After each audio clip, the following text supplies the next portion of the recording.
Another edition of Outside Shots presented by TheLines.com. You can follow us on X at TheLinesUS. Remember, if you want to tail or fade, it's okay to fade our college basketball picks. You can do so and check out all of our bets in the Lines Discord channel. The link is over at TheLines.com in the top right-hand corner, ones that we may not be discussing on the show throughout the course of the week. And you could also, if you're not a user of BetMGM Sportsbook, first-time users get up to $150 back in bonus bets with a $5 bet/deposit.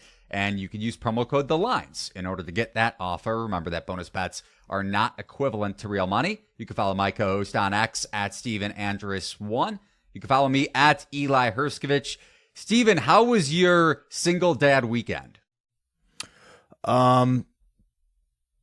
Better than my bets. Tough betting weekend. Maybe new rule. No college basketball bets when I'm single dad life. It's a lot to juggle, my friend, because the results it was probably my worst college basketball betting weekend of the season. So maybe a lesson learned there. There you go. You got to pay attention to your kids and watch games. It's not super fun. We're all adjusting to our new norm. It's all about self-scouting, Eli. It's all, especially with work-life balance. It's not just about self-scouting your picks and your bets. It's about balance, my friend. And I learned that the hard way this past weekend. I'm right there with you. So as we look back at the weekend really quickly before we dive into a 4-game slate or a 4-game card here that we're going to discuss through Thursday, St. John's blowing a 19-point lead to Seton Hall over the weekend. We make good bets. We also make bad bets, as you alluded to. St. John's Final Four futures, not my finest bet this season. Looking at national title odds or in the Final Four futures market, 6.5-point favorite, up 12 at the break. They have covered, of their last four losses, they have covered each of the first halves in all of those games, despite losing all 4 of those games, obviously. I had 25-1 or 22-1, whatever it was, St. John's Final Four futures. And Rick Pitino deciding to thrash his players after the game, saying Joel Soriano is slow laterally, not fast on the court. Chris Ledlum, Harvard transfer, slow laterally as well. And guess what? Sean Conway, also slow laterally. And Brady Dunlap, physically weak. Drisa Traore is slow laterally too. So he went back to how yet another player is positionally slow. What did you make of those post-game comments, man?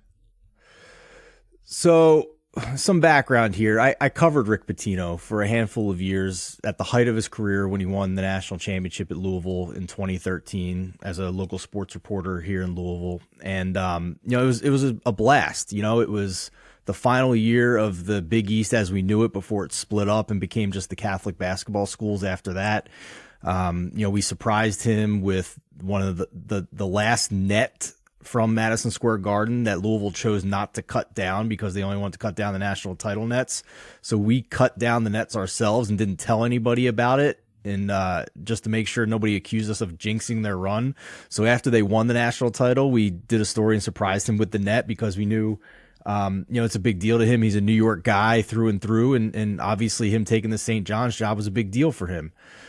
This is just the one aspect of Rick Pitino I always find a little frustrating. He's a fantastic coach. He's done a lot in his career. He's a Hall of Famer, obviously, but when he gets this angry about losing and then says things like he did, it's, I almost want to just say, like, you pick the players, man. Like, it's a really hard job to turn a program around in one season, even in, this current landscape with the transfer portal. We can get guys to come in right away, but it's still a really hard job to take a team and a program like St. John's, which was just in the cellar, to making them a tournament team in 1 year. So the task was always difficult. And I get criticizing your players and their athleticism and all that, but it just seems like it went so far, him doubling down. I think he's forgetting you still got to go get other players to come play for you if you want to get better next year. And I just had an issue with that. I think it's a little tone deaf given the nature of players in the environment and having to get new guys to come in next year and better talent, hopefully, if they're going to make the tournament next year. And I think it also lacked a little bit of, accountability and him taking some responsibility for the players and the way they're playing. So, not my favorite moment of Rick Pitino for sure as a basketball coach, but hopefully it's better in future years if they do in fact miss the tournament this year. Johnny's in conference play, ranking the 3rd percentile across college basketball in percentage of points allowed on fast break opportunities. He has a right to be upset, to your point, and that was great context, by the way. So when all said and done, rest in peace to our St. John's Futures from January 2024 through February, 18th, 2024. It was short-lived. It was fun. It was a fun ride just because they had so many opportunities. I mean, we've seen crazy last-minute 5 games in 5 days to win the Big East and then make a run of it. So, you're not dead, but certainly you do have 2 feet in the grave at the moment. That's true. We've seen Big East teams of years past, but they also had more chemistry when you think about it. To use a Rick Pitinoism, though, I don't think Kemba Walker's walking through that door. Denise Jenkins is good, but he's not Kemba Walker, that's for sure. Man, that was sad to watch on Sunday, and then reading his comments. I mean, going back to the AJ Store transfer thing, you can have buyer's remorse, or I guess seller's remorse. I don't know if he could have kept Store or not. Probably got some money to go to Wisconsin via NIL, but why? How's that supposed to make your current players feel? That there's no upside to saying something like that. That's my whole thing, Eli. Listen, I'm right there with you, and it's more fun to hopefully dig St. John's out of the grave per se than kind of hope the rest of the way. I would rather be surprised. It's not happening, so I'm burying the hatchet, as some would say, and just kind of not being as optimistic as you want to be down the stretch here. Maybe even Big East tournament futures. I don't blame you. Yeah, if you want to go that route. But staying in the Big East, looking at the first game that we're going to discuss here among the 4, UConn at Creighton. What do the numbers say for this one, Steven? Well, first of all, it's an 8:30 p.m. tip-off on Tuesday night. You can watch this one on FS1. It's going to be a phenomenal game, obviously. Creighton looking for a little bit of revenge after losing to UConn pretty handily, failing to get to 50 points on January the 17th. Spread right now, consensus UConn -3 on the road, over-under of 145. Eli, you still have Houston as your top team, so you have UConn number 2. You have Creighton right around their AP poll ranking. You have them at number 17 versus the number 15 ranking in the AP poll. So my question to you is, you love talking about spots. It's a big deal. It's a blind spot for me. I like to look at numbers, and clearly in college basketball this past weekend was evidence that I just had a blind spot for spots. So this to me screams potential spot after UConn had a big emotional blowout win on Marquette, some revenge from last year. And now they have to go on the road to Creighton, who has some flaws. Well, I'll talk about that in a second, but clearly this is going to be a wild atmosphere trying to knock off UConn in Omaha, Nebraska. Right. And on a 14-game winning streak, the nation's longest winning streak. So they're being priced into the market that way. And when you think about spots and the odds makers or the betting market shading towards spots, I think this number, I make it closer to UConn -1.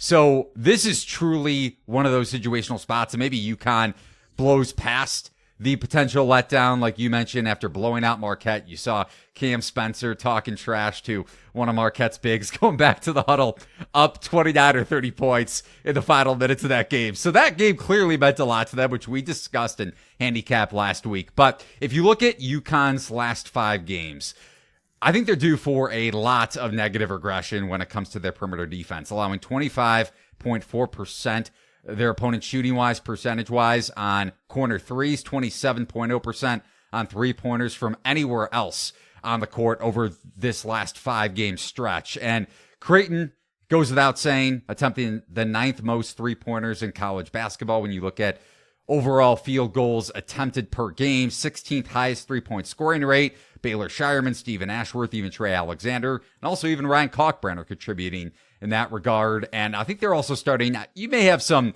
net negatives with Creighton overall, maybe in the long term, but kind of starting to hit their stride to me. They've won 3 straight games, 22-point win at Butler in a big spot for the Bulldogs, which may be inching closer towards the bubble here over the next few weeks. We'll talk to Jerry Palm, CBS sports bracketologist, about that in a little bit. And also, like you alluded to, Creighton eyeing revenge after a double-digit loss at UConn in mid-January. And keep in mind, that was Donovan Klingen's first game back, so somewhat of an emotional win for UConn in that game. And blowing the doors off of Creighton, Blue Jays couldn't get anything to go in transition.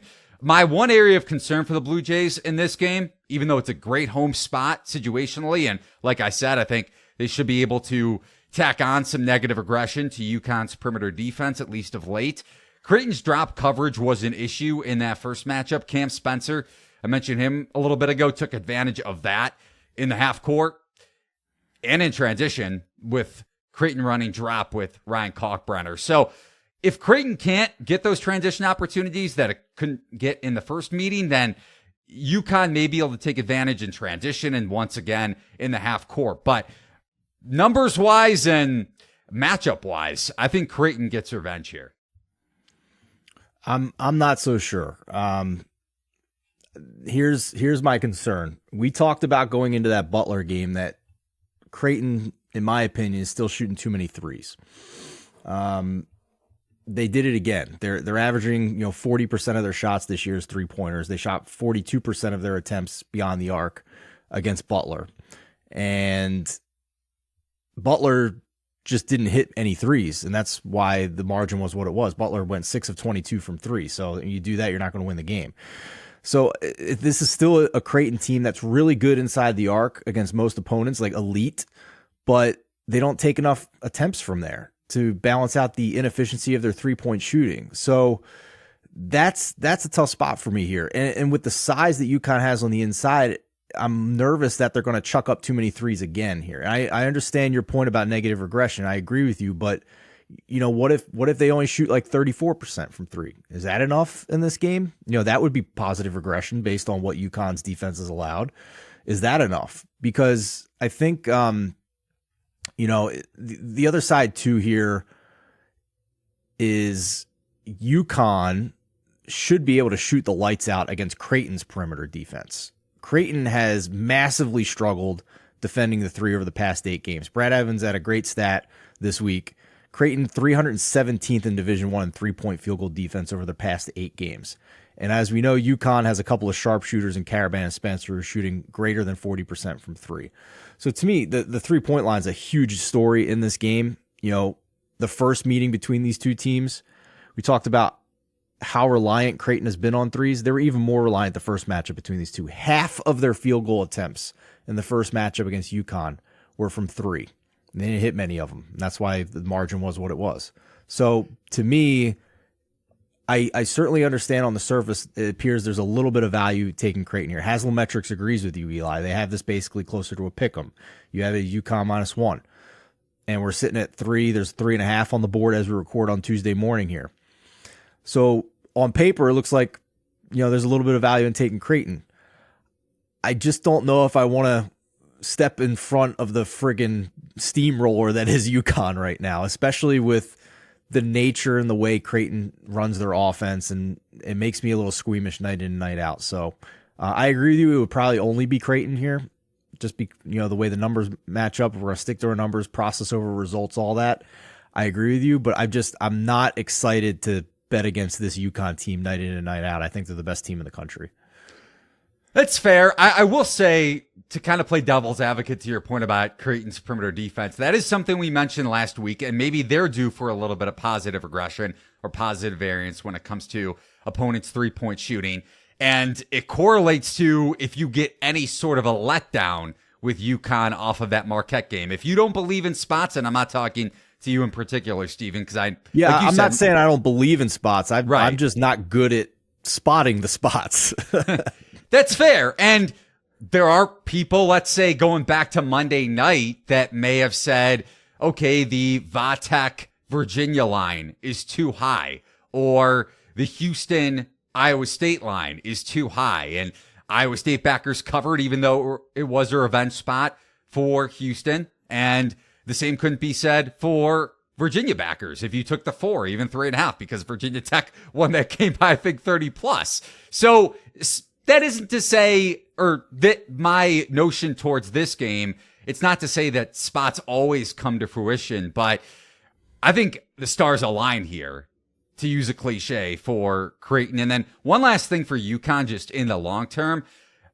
Like you said, you don't want to get in front of the UConn bulldozer. And I think that's going to be the same thought process for many bettors is going to take place come the NCAA tournament. And that's going to be baked into their number whether it comes to Final Four futures, national title futures, or single game wise. And if you look at Final Four odds, UConn plus 115 to make the Final Four, minus 145 no. But not to go back on a trend here, or look at a trend.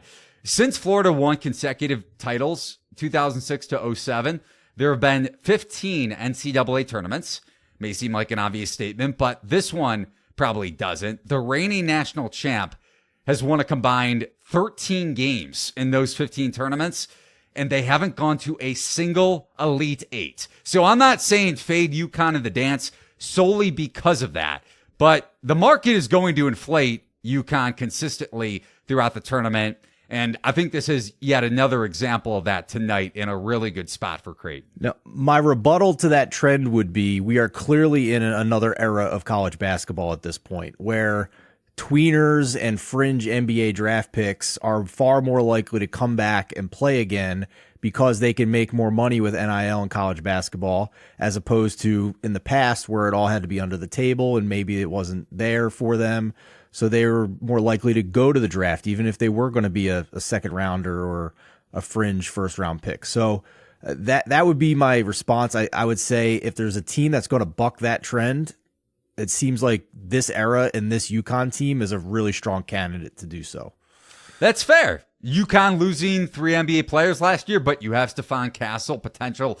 He may be playing himself into a top 5 pick, let alone kind of clearly a lottery pick at this point. Donovan Clingan, I don't know if I would assume he goes pro after this season, but who knows? Maybe he gets an offer NIL-wise from UConn and decides to stick around for another year. But at least pure talent-wise, when you look at the roster they had, whether it was cohesion or the combination of that with pro talent itself, last year's UConn team had more of it. But I get the trail you're going on. Yeah, for sure. All right, let's move on to another game here on Tuesday evening, and it's in the Mountain West. And it's actually East Coast data approved. Not too bad with a 9 p.m. tip-off here on CBS Sports Network. Number 19, San Diego State at Utah State. First place on the line in the Mountain West. These two teams tied at the top of the conference standings. Utah State, a 2.5-point home favorite here, despite being the unranked team, over-under of 144.5. Eli, you don't have either of these teams ranked in your top 25. We were just talking about spots and maybe having to pay a tax on the team who's got a home spot here. To me, it seems pretty clear that's the case here with Utah State being favored in this one against a generally respected San Diego State squad. Yeah, and elevation is going to play a role. I want to touch on something with Jerry Palm just when it comes to Mountain West teams struggling in the tournament, just because BPI, when you look at ratings overall, college basketball ratings across numerous metrics, whether it's Haslam or Torvik or Ken Palm versus BPI tends to knock teams that play in the Mountain West just because they get that home spot like Utah State with this kind of elevation. And Utah State coming off a blowout loss at Colorado State over the weekend, similarly to Utah State tonight. The Rams benefiting from elevation, theoretically, in that game. And the Aggies also eyeing revenge after losing to San Diego State going back to a couple weeks ago at Viejas. And both teams solidly in the tournament, according to Jerry Palm and numerous bracketologists. Now, the concern is with Utah State for me, despite the spot, just looking at metrics, kind of like you were with Creighton and UConn, Utah State's offense ranks in the 98th percentile of points per game in the paint, according to CBB Analytics, and they're specifically elite at the rim. And Dutcher's defenses traditionally, and the same goes for this season, want to run you off of the three-point line and invite you to attack the paint, do just that. And they're also very, very good when it comes to their rim defense. It's not like they're a rim funnel defense this season. They allow you to attack the rim, like I mentioned, but teams are still struggling when it comes to their field goal percentage at the basket. They rank in the 27th percentile, just to add context, when it comes to opponents at the rim field goal attempt frequency. And Jaden LeDee and San Diego State, like I mentioned, LeDee isn't an elite shot blocker like you had over the last few seasons with Mensa, specifically going back to that Creighton game, maybe in the Elite Eight, really challenging Ryan Kalkbrenner and some of those Blue Jays aggressive guards, even Trey Alexander, who's still on the Jays right now, allowing a 57% field goal clip at the rim, which ranks in the 89th percentile. So that just even adds a little bit more oomph to the notion that the Aztecs can protect the paint despite the fact that they want to allow dribble penetration and run you off the three-point line just because they are so physical in the lane. So I'm pretty high on San Diego State. I actually just, when you mentioned I don't have them power rated in my top 25, I updated that very quickly before our podcast. I have them power rated 24th, I believe. Okay. Not that means that I am looking to bet against Utah State here or would advocate betting against Utah State. I make this closer to Utah State -1, but the spot should be taken into account for sure. Yeah, to me, when San Diego State has the ball, they are a poor three-point field goal offense, and it's not going to get any easier here. Utah State has the number 1 three-point field goal percentage defense in conference. It's inside the arc where I think, on paper at least, San Diego State should be able to have a lot of success. Utah State, you mentioned a little bit there about them. Just to go even deeper with some of the numbers from Haslametrics, number 273 in 2-point field goal percentage defense overall on the season. San Diego State number 2 in Mountain West play. And then if we look at just specifically mid-range and near proximity, Utah State is outside the top 130 in defending those, and San Diego State is top 40 in field goal percentage on near proximity and mid-range attempts. So I think they can get what they want inside here. And the point is certainly well taken when Utah State has the ball. But I mean, this is a really tough San Diego State defense here, and they're going to be up for it because potentially the conference title's on the line in this game. So again, I'm not going to have a bet in it because on paper this to me screams bet San Diego State, but elevation, tough road environment. I'm going to sit back and observe and try and see how I feel about this. Eli, if you had to bet this game, are you taking the spot with the home team, or are you sticking with the matchup you see on paper with San Diego State? I think you spelled it out perfectly with the Creighton UConn game, because just because the market drives the number up to a certain degree doesn't mean that you automatically take the other side. Now, it's not like the market the market drove up UConn from a soft opener. I think -2 up to -3, even -3.5.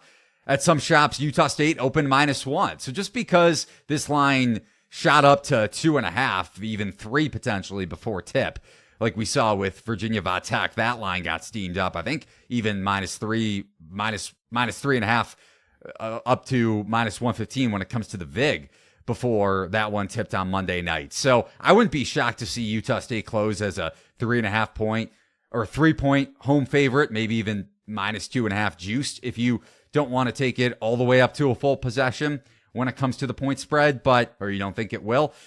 I can't advocate to bet the other side, though. If you can I offer an analogy here potentially and see if you agree with it? Yeah, Haslametrics makes San Diego State a small favorite in this game, like less than a point. But when we're talking about like near zero here, similar to the NFL, aren't we basically talking about I don't want to say meaningless numbers, but is it less meaningful than if we were talking about like 4 points between 6 and 10 type of deal in college basketball? You know what I'm saying? 100%, but it could still land one. And it's like it's so different than the NFL just because you don't have a 1-point play. And that's not to say that you didn't recognize that, but just for bettors that, I mean, when I used to bet college basketball game by game more heavily, it happens. And that wouldn't be and that's, again, that is not me saying bet San Diego State because the number got to a certain point. I still value spots maybe more so than the average bettor, even though I'm not betting every single day. It's just something that I didn't ignore by any means. So this is one of those games where even though, like you said, it's not up to a full possession, it's still in the 1 or closer to the 2 range, but it's still valuable, even though it's under the full possession of a 3-point line. Wednesday in the SEC, number 24 Florida goes on the road to take on number 13 Alabama. Obviously, as we record on Tuesday morning, we don't have spreads for this game yet, so we'll use Haslametrics as a projection. Alabama minus 11.5, over under of 174. Eli, you are more bullish on Florida than the AP poll. You have Florida at number 18, and you're also more bullish on Alabama. You have them at number 8 versus number 13 in the AP poll here. Tell us what first stands out to you about this matchup.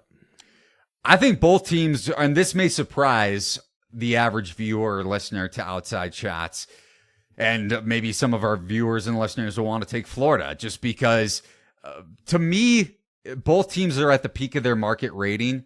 Alabama winning 6 of their last 8, covering all 6. Florida has won 7 of its last 8, and 6 of those covering against the spread in regards to Florida batters cashing in their tickets. So I even with this number potentially hitting double digits or maybe closing around 9.5, I still think it's going to be priced correctly. And the issue for me is Florida's guards defensively being able to stop dribble penetration, especially with one of the best guards in the country, mid-major transfer going back to a couple of years ago in Mark Sears.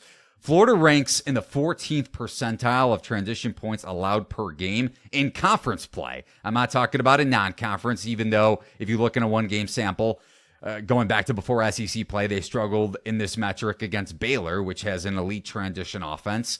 And it's exactly where Alabama thrives. When you look at Walter Clayton and Pullen, 2 transfers coming into this year, looking back at last year's Rick Pitino team at Iona, Clayton coming from that squad, and also Will Richard, a Belmont transfer going back to a couple years ago. All of them are exploitable off of the dribble, and that allows for open threes when you think about driving kick opportunities. And just to add a little bit of context to that, Florida allowing a 47.6% clip on corner threes allowed over the last 5 games. And that correlates with the eye test, because if you think about dribble penetration, you're generally speaking going to kick to the corners. And that's where the Gators have struggled when it comes to their defense collapsing. They have a really good interior defense with Tyrese Samuel and Handglotten, but their guards are pretty vulnerable against more athletic ball handlers, which Alabama definitely has. It's not just Sears, Estrada, Rylan Griffin spots up, whether it's the corner or around the arc. So I think this line is going to be priced correctly, maybe a little bit inflated towards Alabama just because of that blitzkrieg win over Texas A&M over the weekend. But I don't have a lot of confidence in Florida being able to, maybe they keep up offensively and they have a little bit of a size advantage and also an advantage when it comes to generating second chance shots. But I don't think they can keep up defensively here. Yeah, it's a fair concern for sure. That was my concern when Alabama has the ball. When Florida has the ball, I agree with you. If they're going to, it's going to have to be on second chance opportunities, because on paper they have a massive edge there. They are number 2 in SEC play in offensive rebounding percentage. Alabama number 11 in allowing that. If we go by the Haslametrics on potential points off second chances, Florida ranks 7th in the entire country in that area, and Alabama is 196th in stopping it. So Florida's going to get a lot of second chance opportunities here, and that's usually a type of team I like to bet on, especially if I'm getting double-digit points here. So we're talking about a game that's potentially lined in the 170s. I mean, even by this year's standards, that is an astronomical number of points here. So, it's not like we're getting 11.5 in a game where that's line 130, right? It's not the same thing. So I think I'd only want to take the points here with Florida, but it's tough, man, because I'm with you on that. Big picture here, Eli. Alabama's a team that concerns me.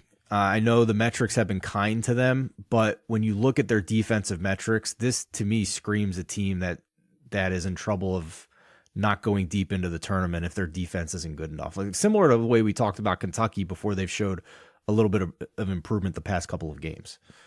Yeah, their defense looked a hell of a lot better going back to that Saturday game against Auburn. Luckily for our Tigers futures, Jalen Williams didn't suffer a long-term knee injury, or at least one that would keep him potentially out of the NCAA tournament. Seems like he's going to be back by max SEC tournament play. But yeah, I'm with you on Alabama's defense. I think still outside of the top 60 when it comes to adjusted defensive efficiency outside of the top 70 even across numerous metrics. So offensively, they can keep up. But when you think about high variance teams in the tournament, generally speaking, you want to back more of a long shot or a double digit dog, especially one that plays at a slower tempo. Alabama is not going to be a double-digit dog, not going to be a dog in many NCAA tournament games unless they're playing a 1 or a 2 seed, and they also don't play at a slow pace by any stretch. So if you go back to that Nate Oates team that was a 2 seed with John Petty, I had an 80-1 future on that team going back to a few years ago. They actually defended. This team does not. So I'm with you on that concern. I'm going to ask you one more question about the SEC, and it's regular season title futures. Right now, Alabama is minus 140 at BetMGM to win the SEC regular season. Now, if we look at the current standings, it makes sense. They're 10-2. Tennessee is 9-3. Auburn is 9-4. And Alabama is projected to win the rest of their regular season games. However, 3 of them are on the road. And one is at Kentucky, one is at Florida, and they still have a home game left against Tennessee as well. That's made me wonder if there's a little bit of value on either Tennessee at plus 190 or Auburn at plus 700, just because of the sheer fact that Auburn already has a game in hand. They only have 5 games left in the regular season, and 4 of those should be fairly easy wins here. Georgia, Mississippi State, Missouri, and Georgia again to round out the regular season. And then they have potentially a make or break game for the SEC title on the road against Tennessee. Meanwhile, Tennessee has a lot of work to do too. Now, to me, they're the top rated team in the conference, in my opinion, but at Missouri should be fine. No big deal. They're probably going to be a double-digit favorite at home against Texas A&M. They get that home game against Auburn. They still have the road game against Alabama. And then to finish the regular season off, South Carolina and Kentucky. That's not an easy final 5 games for Tennessee. So it makes me wonder if maybe Auburn at 7-1 here, if you're just basically betting them to beat Tennessee for the SEC title. I wouldn't bet Auburn just because of the injury that I mentioned, Jalen Williams. And I don't really care about it unless you're investing in SEC regular season futures. Then you will have a literal investment in the Auburn Tigers when it comes to their regular season performance. If Auburn struggles down the stretch and gets Jalen Williams back, whether it's for that Missouri or Georgia game, I doubt they would play him in one of those games. I think most likely they're going to have him rest until the SEC tournament. So I wouldn't play Auburn just based off of that sheer notion. But do you think Alabama is a little short here at minus 140 given what they have left? No, because I think the Florida game on the road is a potential upset waiting to happen. Assuming they beat Florida tomorrow night. We're recording this on Tuesday. I like the home spot against Tennessee just because Tennessee's guards defensively with Connect and Gainey, even though they've played well on that end of the floor of late. When you go back to the Arkansas and Vanderbilt games, those are against, need I say, Arkansas and Vanderbilt. So you can't really take too much out of that. Kentucky would be the one team that I would consider taking a shot on just because I was curious just watching that game against Auburn, whether the Tigers, before the Jalen Williams injury, whether Bruce Pearl's team was kind of shocked at the energy level that we saw from Kentucky from the get-go, especially at the defensive end of the floor. I'm still relatively high on Auburn. I think the concern has continued to play out, though. Late games, it wasn't like it was a 2-possession game down the stretch, but what kind of guard play do you get when you're trailing in a negative game script, just to use the NFL comparison, or down by double digits throughout the second half? And maybe a little bit of shock factor as well with Williams going down. But wouldn't touch Auburn, wouldn't touch Tennessee. Consider a long shot at Kentucky, but I'm not playing it. Kentucky 16-1, remaining schedule at LSU, home against Bama, at Mississippi State, home against Arkansas, home against Vanderbilt.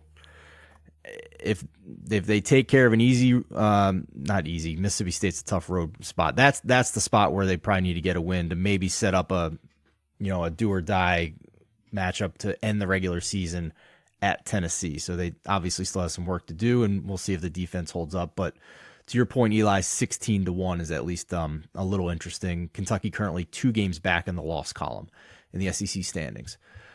Final game we're going to talk about on this midweek episode of Outside Shots is a Thursday game. Ohio State at Minnesota. This one on Big Ten Network, 8 p.m. Eastern Time tip-off on Thursday. Haslametrics projects Minnesota as a 3.5-point home favorite, over-under of 139.5. That spread despite Ohio State pulling the big upset over Purdue. Eli, you have both these teams unranked, so tell us why this matchup caught your eye on Thursday. Golden Gophers are 22-3 against the spread. That is absurd. Covering 88% of the time. You don't hear that in any sport. And I know college basketball has, let's say, a bigger sample size than college football. NFL, that goes without saying. NBA has a smaller sample size. So you can maybe throw a grain of salt at that cover rate, but it's still crazy, man. In any sport, anytime a team covers 88% of the time, especially in the latter part of a season when you would expect odds makers to adjust. And I think they did try against Rutgers on Sunday, especially with Rutgers coming off of 4 straight wins. I mentioned 2 teams playing at the peak of their market rating with Florida and Alabama. I thought that was kind of the case with Rutgers and Minnesota. Ohio State, this is an interesting game just because the Buckeyes are coming off of a big home upset over Purdue on Sunday. First game without Chris Holtmann, Jake Diebler as the interim coach. Still the bugaboo for Purdue, man. Ohio State with 22 points off of turnovers against the Boilermakers. Ball pressure against Braden Smith and this Purdue backcourt.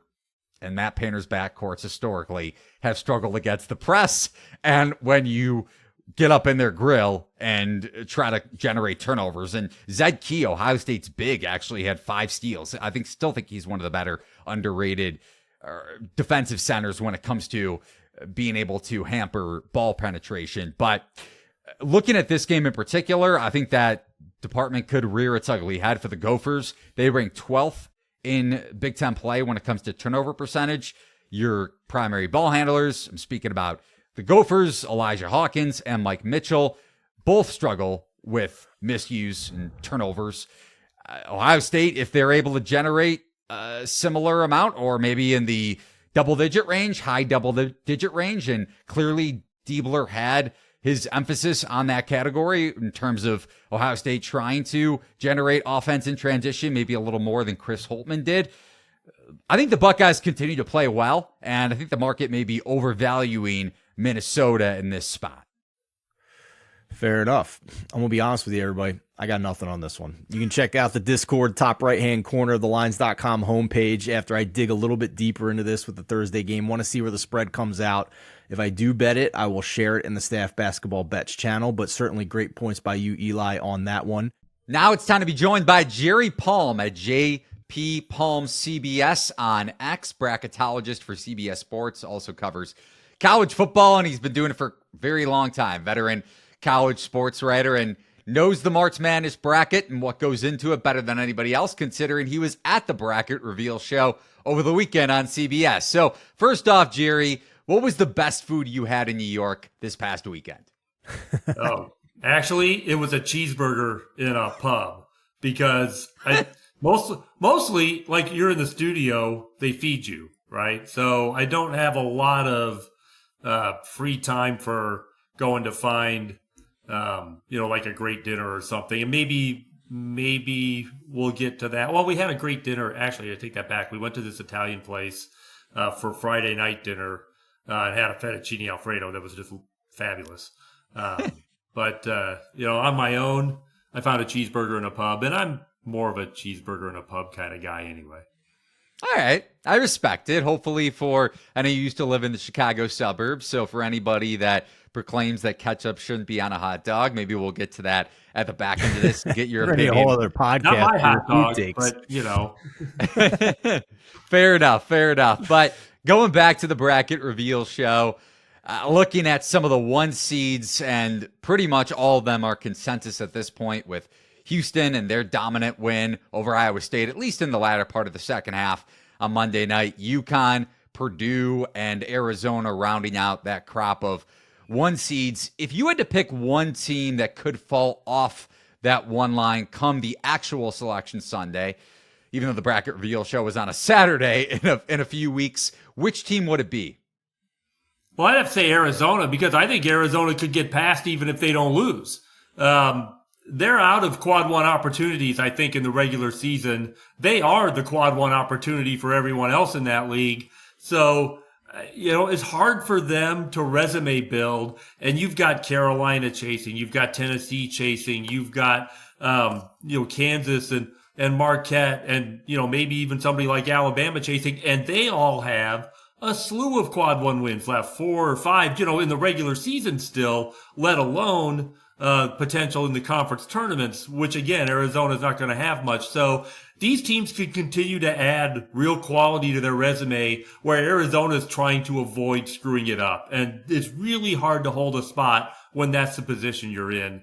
Arizona's a great team, absolutely a potential national champion, whether they're a 1 or a 2, doesn't really matter. But they may not be a 1 seed, if one of these teams behind them, behind Arizona, gets hot enough to chase them down because of the quality of opponents they have left on their schedule. Jerry, Purdue obviously on the top line out of the Big Ten. In that same conference, Illinois is an interesting resume. Projected as a 4 seed, but potentially the best win on the resume right now against FAU. Still have FAU as a 7 despite some recent struggles here.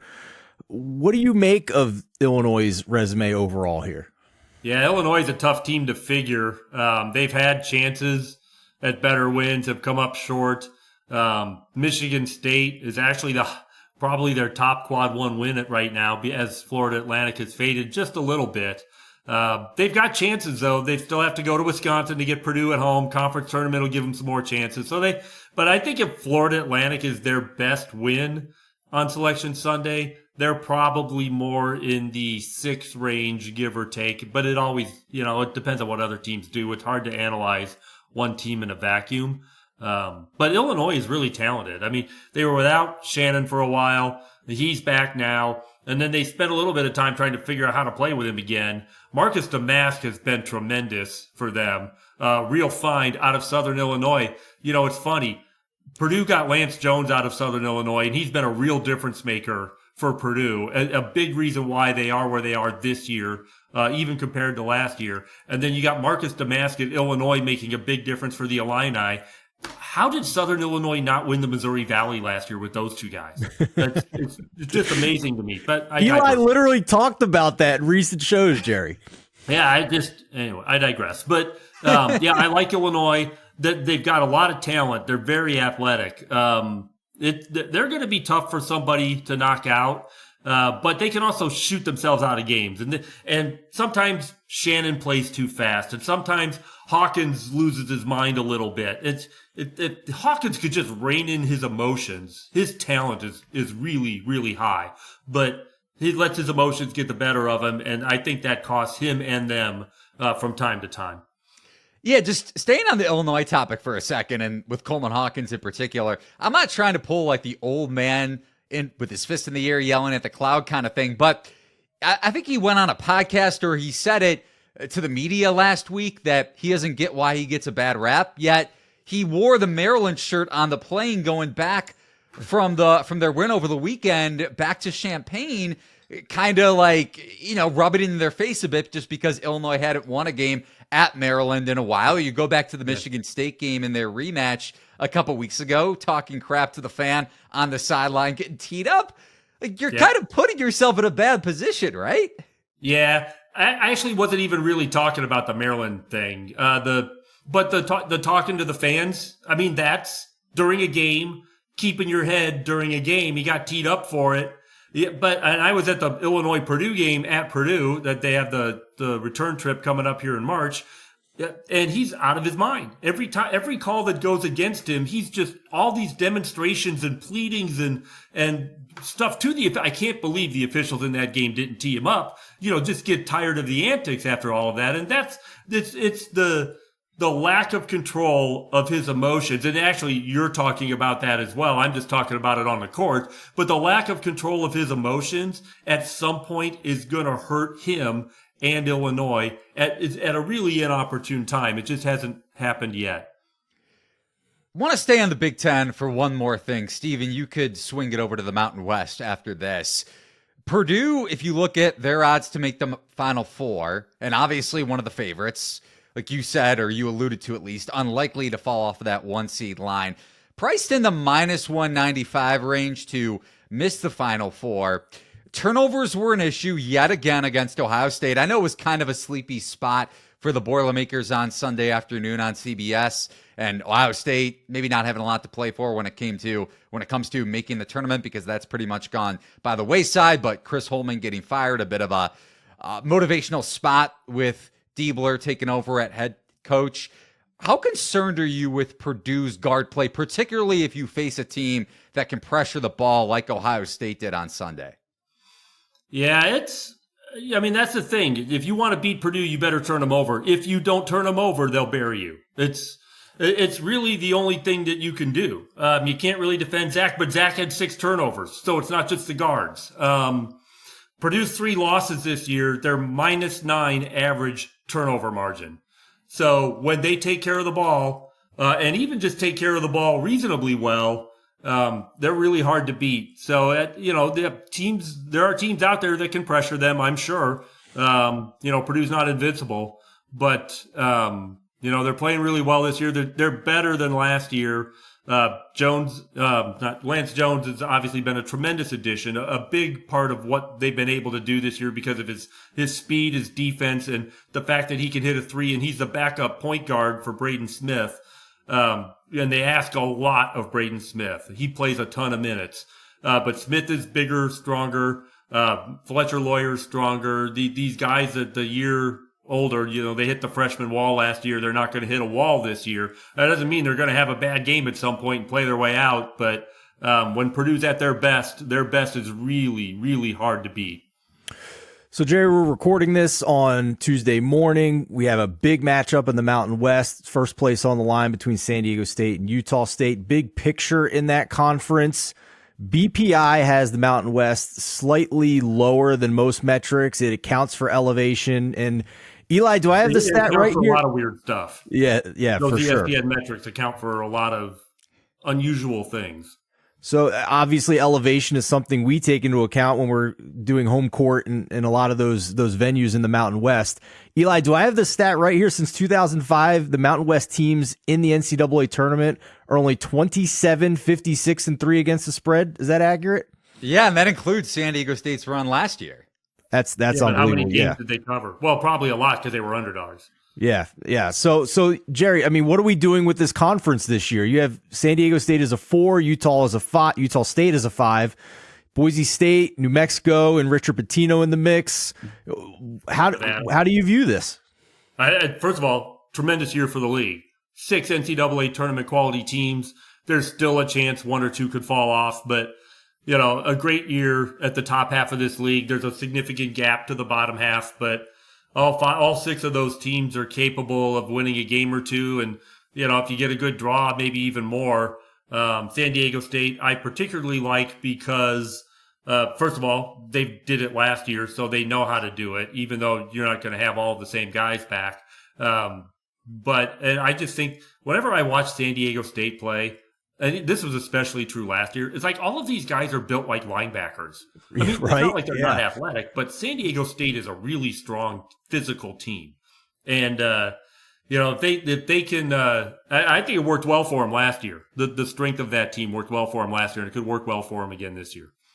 Yeah, I was just thinking I don't want to see Lede in the back corner of an alley somewhere. That guy would bench press me and you and Eli combined. Guy's a tank. Yeah, well, I weigh nothing, so I don't know about you guys. But yeah, I do not weigh nothing, and I think he'd still bench me quite easily.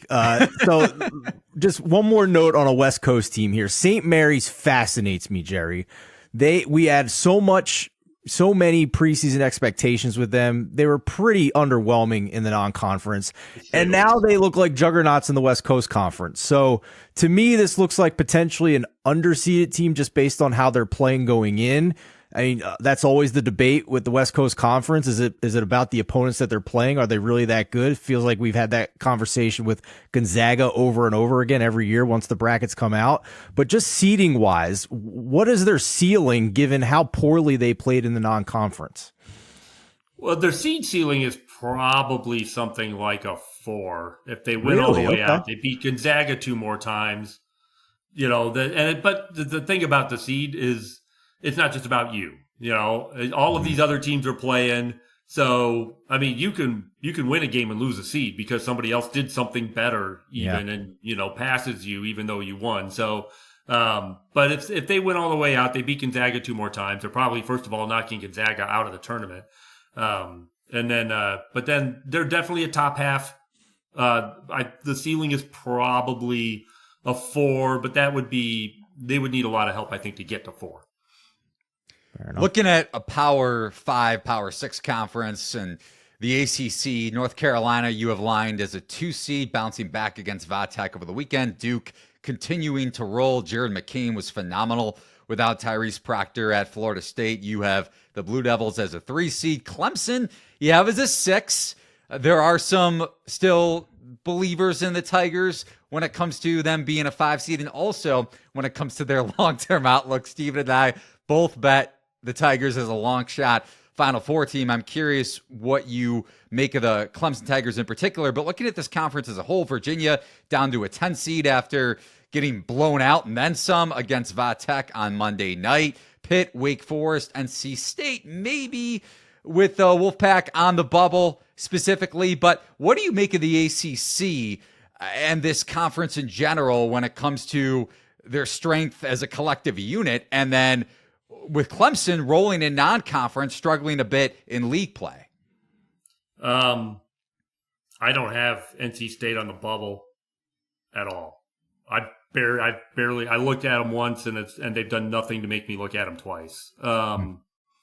The top 3 are pretty solid. North Carolina was 5th overall for the committee. I would have had them 7th, but that's picking nits. That's a really good team. Could win the national title. I don't have that level of faith in Duke, despite the fact they have the talent to do it. They just don't seem to have. There's just something intangible missing with that team. They're not quite the sum of their parts. And I'm not around them enough to know what that might be. But they're still a very good team. Clemson's a top 25 level team. I actually got to see them a little bit in Canada. We went up to watch Purdue and Alabama, and Clemson TCU was the second game of that, so we got to watch some of them. But PJ Hall's really good. Then he's going to have to carry them, and they'll go as far as he can carry them in this tournament. After that, I don't trust anybody. Virginia's got hot and put themselves into the bracket for now. Last night was pretty ugly. They've got a difficult schedule ahead. They get Carolina at home, and I think Duke on the road the week after. Wake, maybe, if they can ever find a way to get that big win. It just seems to elude them. Pitt has been hit and miss and has a really bad non-conference schedule that's weighing them down because their overall schedule is not very good due to that. So those are teams that are just going to have to get hot and find their way in, and we're running out of time to get hot. Jerry, final question. We're going to go to the Big East. I want to ask you about Seton Hall. And full disclosure, I am from Philadelphia, but short of the shore in Jersey, I really don't care about the state of New Jersey. So understand there's no bias in this question. Okay. I don't understand, and you're not alone here. I don't understand why you and a lot of other bracketologists currently don't have Seton Hall in the field. Because if we look at their resume, granted, the non-conference was rough, but they are still a 10-win Big East team.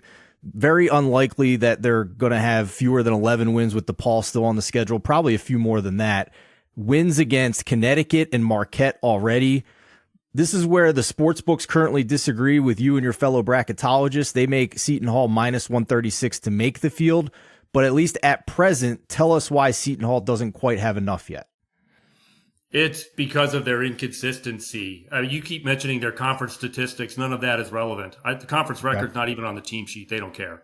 They played a poor non-conference schedule, not as bad as the one I just described, but a poor non-conference schedule. They're 5-5 against Quad One. And UConn and Marquette at home, not bad wins. It'd be better if they had a better win away from home. Their best away from home win is Butler. Couple of Quad 2 losses, couple of Quad 3 losses. It's just that level of inconsistency. Up until they beat St. John's Sunday, they were below 500 against the top 3 quadrants. Teams like that don't get in the tournament very often. So that's why I'm hesitant to pull the trigger on St. John's yet. They get Butler at home, and it's kind of a must-win game for both teams. And then Creighton and UConn on the road. So we're going to find out what Seton Hall is made of here. And if they can even play themselves to a point over these next 3 games where the last 2 games still matter. I think if Seton Hall is going to make the tournament, and I'm certainly not going to say they can't because they're pretty squarely on my bubble, so they can. I think that we're not going to know that for sure until they get to the conference tournament. Jerry Palm, CBS Sports bracketologist. Eli, any final thoughts here before we wrap up? Yeah, just going back to the Pirates for a second. 2 big games on the road next week. Like you said, the Butler game coming up this weekend, and then at Creighton, at UConn. So you in one of those games, maybe you play yourself into the field, to Jerry's point. Yeah, fair enough. Glad you don't give it away. Yeah. Well, the opportunity is there, right? They still have some tough opponents on the schedule, Big East tournament to go. So hopefully as you mentioned, Jerry, the well-rounded picture will look better for them come Selection Sunday. It's certainly still available for the Pirates. That is for sure. Again, Jerry Palm, bracketologist over at CBS Sports, CBSSports.com. Thank you so much for joining us. We appreciate it. For the rest of you, be sure to hit the like button, hit the subscribe button. Let us know in the comments what team you are eyeing potentially in futures or this weekend or on the schedule this week. And we'll see you next time on Outside Shots.